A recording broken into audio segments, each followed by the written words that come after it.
Welcome back to In the Gray Area with Rev Health. I'm Britni. And I'm Travin. And today we're going to do something a little different than what we've done before. We're going to be answering some Q&As. So we have Colton here today that's going to kind of ask us some of these questions that we're going to be answering for you. Okay, starting from the top, you guys. Hormone optimization. Should we really age gracefully? Natural versus optimal?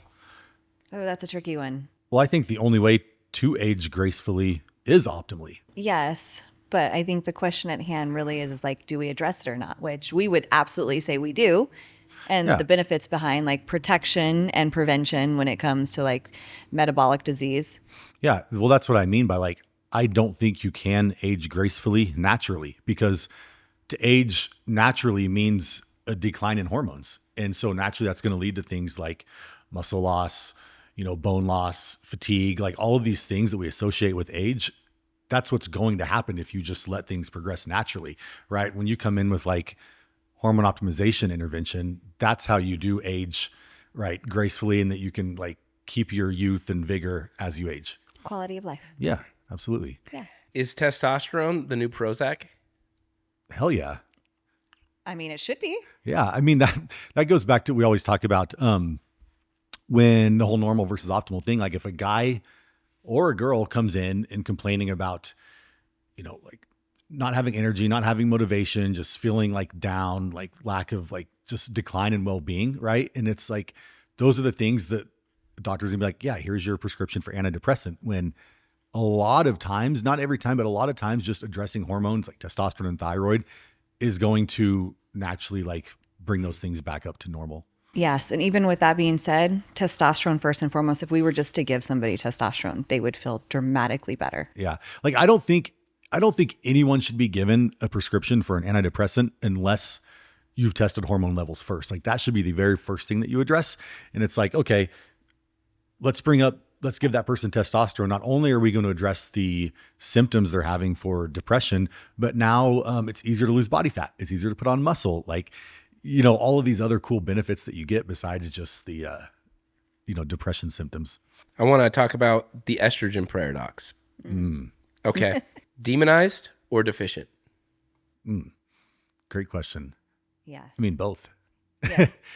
And it's different for both men and women, I think, too. Mm-hmm. I think for men, it's absolutely demonized most of the time. I mean, I do see it getting, the trend is getting better, right? I do see more people becoming aware of the benefits of estradiol in men. So that is positive, but there's still far more, I think, at least in the testosterone TRT world, there's probably a lot more providers that still are in that camp of trying to control or lower or even block estradiol altogether. Yeah. And we see the same thing with women too. I think a lot of people don't understand. They'll say estrogen dominant when they really don't understand that it's not really the estrogen issue. It's more of like the lack of the other hormones involved. So yeah. Or I know we hit on this before, but even just high levels of visceral fat. Yeah. Which, produce the estrone that converts upstream to estradiol. And so a lot of times the estradiol gets demonized when it's not the estradiol that's causing that. It's the visceral fat that's causing that. And so unfortunately, a lot of doctors aren't even aware of how it converts upstream either. No, they have no idea. So I'll go back to what I always say is that in men, like 50% of the benefits of testosterone come from the aromatization into estradiol. So you need healthy levels of estradiol for, all of the feel-good effects we get from testosterone. And women too. That's when we start feeling yucky, is when our estradiol starts plummeting during menopause. Is that the only damage that occurs from low levels? Ooh, great question. No, so actually, like when I was going to say, when you talked about women's decline, I mean, the decline in estradiol correlates perfectly with the increase in risk of cardiovascular disease, the decrease in bone mineral density, Alzheimer's risk. So like that's where it comes into, like the protective benefits of estradiol are so important to get overlooked. And so all of that stuff translates to men too. So when men have, when you try to block your testosterone, you try to block your estradiol, that's when you start getting risk of those diseases as well. And we also see that like at the age of 50, that's where that switch is between men and women. Where women then become more likely to have cardiovascular issues. Because of the loss of hormones. Yep. I've had a lot of dogs in my life, and the big ones always die a lot faster than the small ones. Have you noticed that? Like small dogs can live to be like 22 years old, but big dogs die at like 9 or 10. You know what I'm saying? And so does that translate to humans? Like how much muscle is too much? I see where you're going with that. I honestly, I mean, I think if you're asking the question about what's too much muscle, I think it becomes a matter of weight in general and how much weight a person is carrying, like how much stress that's putting like on your body in general. And so just because, muscle is good, but yeah, you can get to a point where you have so much excess muscle that you're so overweight, right? And it's causing stress on your joints and maybe some of your organs and things like that. But in terms of like just muscle in general, like muscle is super important as we age to not only to as protective, but in terms of like, glucose transportation and storage and preventing things like diabetes and insulin resistance. Like having an adequate amount of muscle supply is so important for that. I've heard there's a statistic that basically, says like having adequate amount of muscle mass is far more beneficial for you than any single bad thing is bad for you. So meaning like, all things considered equal, like if you took someone like we all know, alcohol's not great for us, but if you took someone that drank no alcohol, but also never did resistance training and had very low muscle mass, but then you took someone the opposite that drinks alcohol that has muscle mass, like which one's going to be more healthy? Probably the person that has muscle mass. Performance, not perfection. The case against balance. What I want to ask is balance just a modern excuse to avoid real discipline? No, I don't think so. I think it's really important that in anything that you're doing that you have balance. Otherwise, you're not going to really enjoy what you're doing. Yeah, I think like I think that's true. I look at it more of like there's just different phases, right? Like you might be imbalanced in certain things just at different phases of your life, right? If you're like say starting a new business, right? And you're putting in like all of your effort to that. Like, yeah, there might be some things in the interim that you don't get to put as much time into because you're focusing on that. But then, things kind of even out. And so it's more or less like you might be imbalanced in different seasons in your life, depending on things. But I think it all does like come down to what you said is just discipline overall and just trying to make the priorities of, when to focus on certain things. You don't want to get burnt out. Yeah. I think that that's something that we always see too. Yeah. I mean, if you're going, too fast in one direction, like no matter what, like it's usually not a good thing. I want to talk about sex and home life.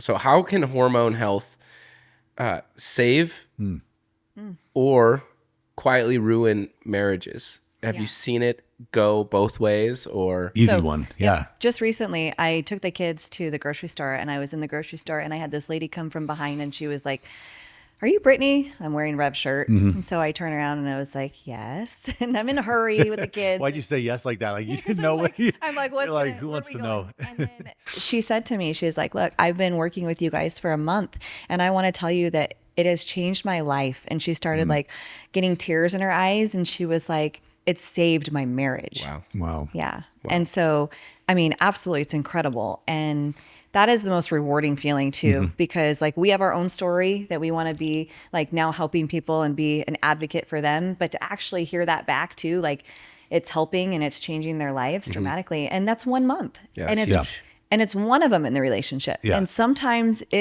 that's all it takes is just one of them to make a difference.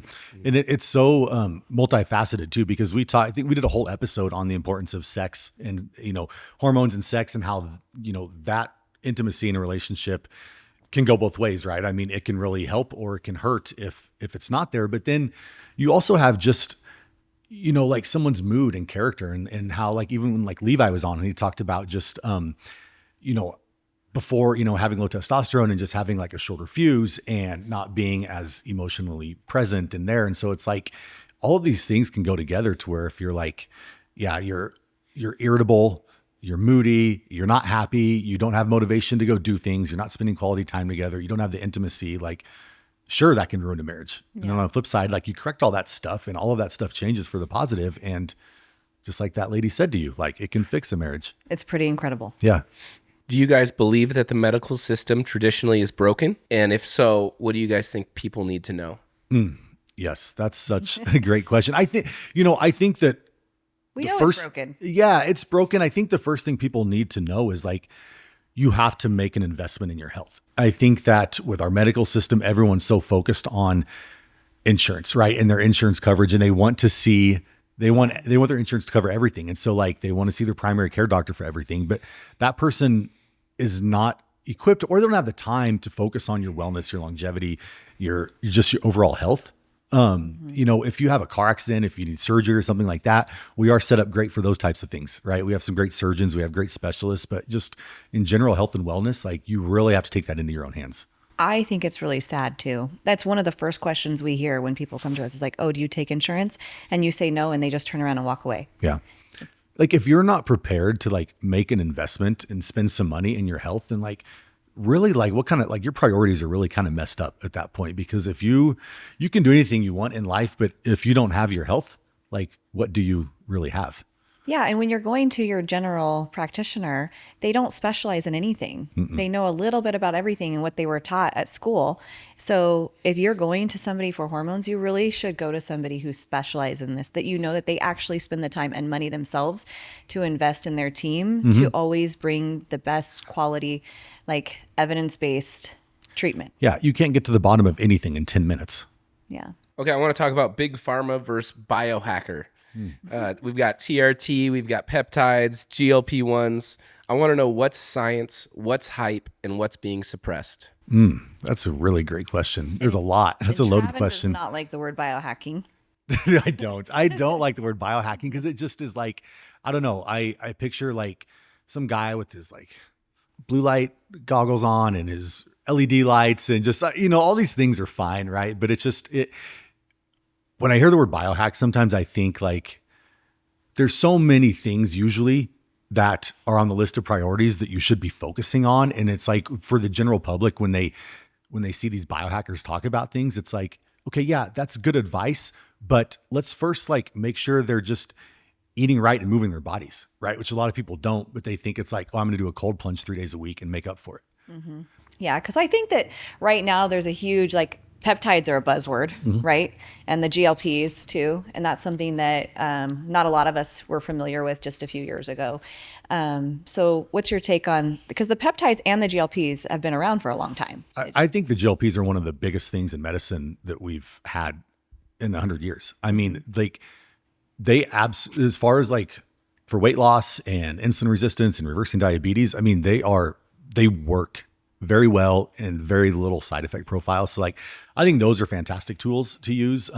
Peptides are all over the place. I mean, that can be, some of them I think are worthless. Some of them have use cases, but like we always talk about, like you really need to be optimized in the main core areas of your life before you start using peptides, because otherwise they're not really going to make that much of a difference. They're a good add-on, but also like there's certain ones that are good for healing and things like that we can use with people as well, especially for gut health. Yeah. Yeah. I want to talk to the people that may be feeling lethargic. I have a lot of friends when I meet them, how you doing, bro? First thing they say is, oh, dude, just tired. And I know that their excuse is that it's our kids or my job, but I don't think that's the real reason why they're tired.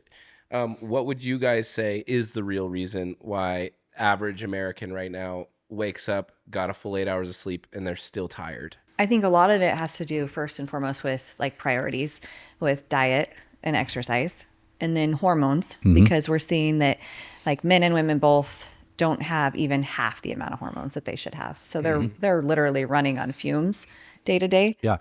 I think, we always talk about that, the trifecta of, nutrition, exercise, hormones. Like those are the three things that you need to really make sure you have dialed in. Like you're not going to have a good quality of life if, one of those components is missing.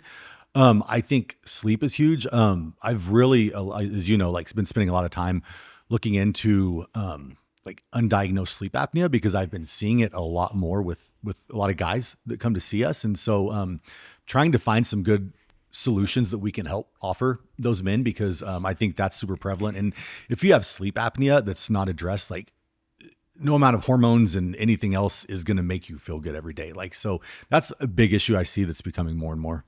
Okay, I wanted you guys to take me onto a deep dive of normal versus optimal lab ranges and why they matter. Because I want to know what your labs are trying to tell you, but your doctor won't. Yeah, no, it's a great question. So I love using the example of testosterone, because when we look at a lab range of total testosterone at LabCorp, for example, Right now it goes up to 916. 7 or 8 years ago, it went all the way up to almost 1200.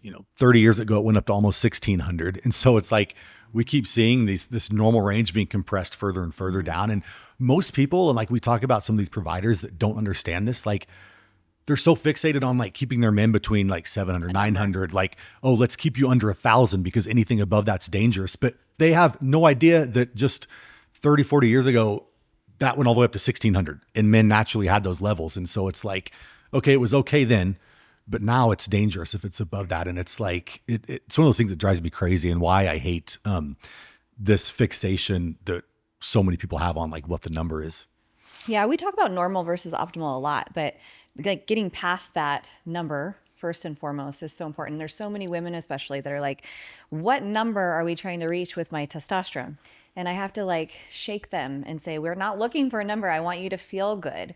And even today, I was listening to a guy that was on like live on social media, and he works for a TRT company. And he was talking to guys about, oh, you should be the sweet spot. And the sweet spot's between 700 and 900. And some guys have to be close to 1,200, but we don't go over 1,200. And I was just like, I wanted to get on there.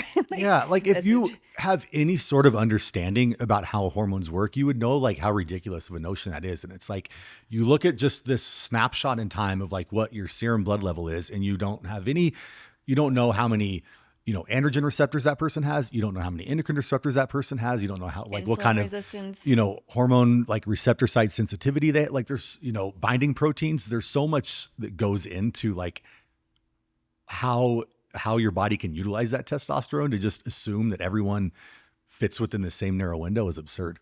Well, talk to me about the TRT underground. What bodybuilders know that doctors ignore? That's an interesting question. Dude, I think bodybuilders, we talked about the word biohacking, man. Bodybuilders are like the original biohackers. I mean, those guys they experiment with, that's how they figured a lot of this stuff out, is just through experimentation and lab work and figuring out what works and what doesn't work. And it's like, do they do a lot of things extreme? Yes. They're doing things for a reason, and they are, most of the time putting their bodies at a negative health status, in, turn for trying to achieve a specific goal. And they're okay with that. They're pushing limits, but they understand that and they know that, right? The average everyday person shouldn't be doing what they do, but can you learn some things from them? Like, yeah, absolutely. But that's by no means what we do. I think that that's something that we have to like combat too, is like letting people know that everything we are doing, even if we're pushing limits of 1,500 and stuff, is very safe and healthy. Yeah. And it's bioidentical. And I think that's one of the big, differences you'll see is, a lot of, the bodybuilding world, there's a lot of, synthetic compounds and things that are used. And so, things that are hard on your liver and your cardiovascular system and things like that. So, absolutely what we do is bioidentical. And so that's a huge difference. But even like peptides, those guys were experimenting with peptides 20 years ago before most people, had ever even heard of them. So there is a lot of, there's some things that you can learn for sure. Are you depressed or just low T? Yeah. We talked about this earlier. I think that's in anyone that's having signs of depression should absolutely be evaluated for low testosterone. Low testosterone, but also checking their thyroid and making exactly. Sure. Yeah. That's a really great point. A lot of times they're the same symptoms. Mm-hmm, absolutely. Yeah. We've talked about this before, but like high dose thyroid therapy is used a lot in psychiatry to treat depression. And there's a lot of even like literature and research about that. And so, psychiatrists know a lot more than a lot of medical doctors do in terms of like using thyroid to treat depression. Okay. Can you be overweight and healthy? Ooh. God. No. That's a loaded question. I think you have to define overweight, right? Because you can take, I'm 6 foot, 210 pounds. You can take another guy that's 6 foot, 210 pounds, but a completely different body composition, right? And that's going to be far more unhealthy, right? I think you have to look at things like body fat percentage and lean tissue.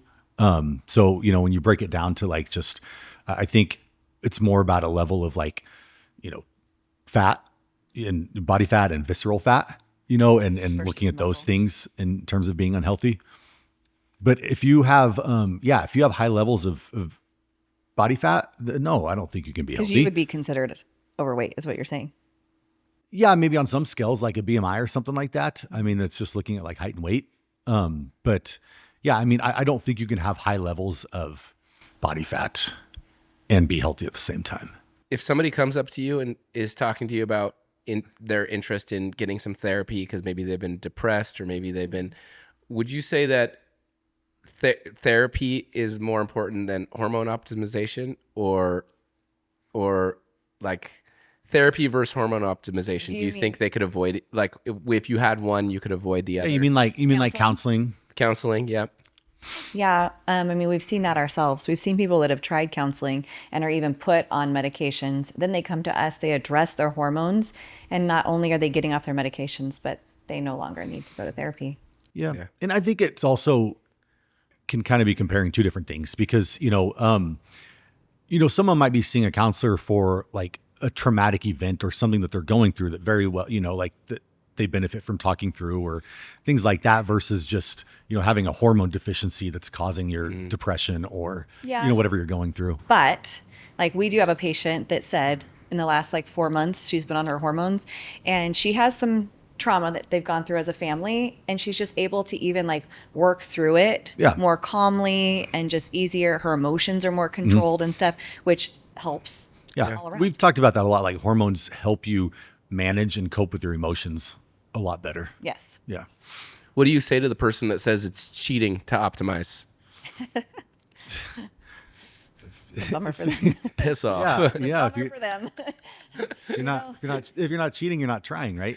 But no, That's a hard one because I mean, you should want to be the best you can be, right? Like, and if you're taking bioidentical hormones, like I always that's a fair question. We get asked that a lot. Like the first thing I say to someone that asks that, I'm like, so do you take any sort of supplementation or anything at all? Right? Because if the answer is yes, then I can say, well, that's cheating, right? How can you say that you can take one thing and that's okay, but then if you take this over here, like, well, that's cheating, right? I think that,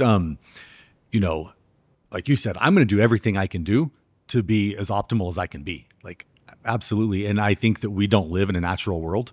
All the toxins, like we've talked about, like, maybe like hundreds of years ago, and we didn't have that. Like there was no need for supplementation. There was no need to replace hormones, but it's just the world we live in. Why wouldn't you want to be optimal? It's just like our vehicles. We have a nice vehicle. You put in premium gas. Yeah. Same thing. It's our body. Like you're going to use the best. You can make sure it's the best quality. I have a lot of times people will ask to like, okay, can you just write us prescriptions and we'll just go fill our prescriptions somewhere. And it's like, well, that's not how we run our business first. But second of all, like quality is even more important than anything. So that goes back to all of it. It's I mean, it is no different than like we talk about supplements. Like you can get a supplement on Amazon or you can go get like pharmaceutical grade supplement. Same thing, like not all compounding pharmacies are created equal. And you definitely want to get your stuff from someone that like, is good quality and that it's consistent from batch to batch. When it comes to hormones and being optimized, I think we can wrap with this question is like, do you take advice from anybody, any doctor, any professional, or is there something you look for in the person that you're taking advice from? I think, first and foremost is like they should practice what they preach. Like they should be living the type of lifestyle and look the way that they're telling you to live. Yeah. And look, let's face it, like most medical providers, and most, not all, but like aren't in the best shape. They don't look the healthiest. They aren't the healthiest. So like when you think about it, does it really make sense of like, okay, I'm going to this person for advice on my health when they're not even healthy themselves? Yeah, I can't remember the last time that I saw a doctor in general, but even like back when I was super sick, nobody was healthy and in good shape. Yeah, it's like the analogy we say all the time, like you're not going to take financial advice from someone who's broke, right? Like don't take health advice from someone that's not healthy themselves. Okay, well that was fun. Yeah, that's good. I think we should mix in the Q&As a lot more. I like doing that. Yeah, it was fun. Yeah. So feel free to jump on and give us some questions that you would like answered as well. And thank you for joining us. Please like, comment, and subscribe, and we will see you next time.